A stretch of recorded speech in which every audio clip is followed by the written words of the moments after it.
digital development, there's a set of, well, not really rules, but principles that you should follow if you want what you're making to be at least halfway useful. Now, at first glance, they might seem simple and obvious in nature, but it's more common than you think for people to just ignore when creating something. For example, has this situation ever happened to you?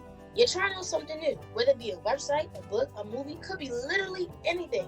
And while trying out the specific media, you stop for a second and you think to yourself, wow, whoever made this has never talked to a real person. And you think that because that media is just that unrelatable and bad. And that's because whoever made it wasn't designing with the user. Now, designing with your user is a pretty straightforward concept.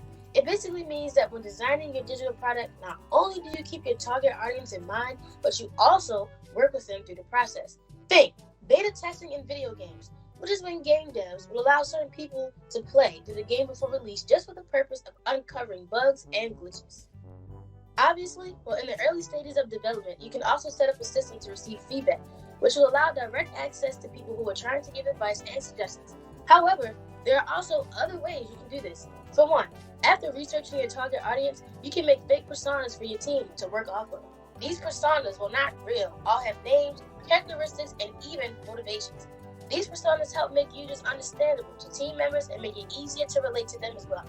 It also helps to be able to understand what users will need so situations like this don't happen.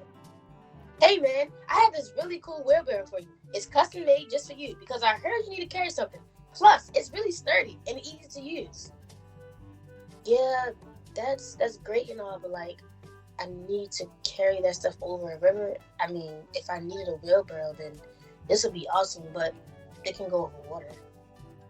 See, if they had used a persona, then this would have never happened, and maybe the company would have been able to develop a kind of water wheelbarrow, a boat. What they really need is a boat. Nonetheless, the users would be happy.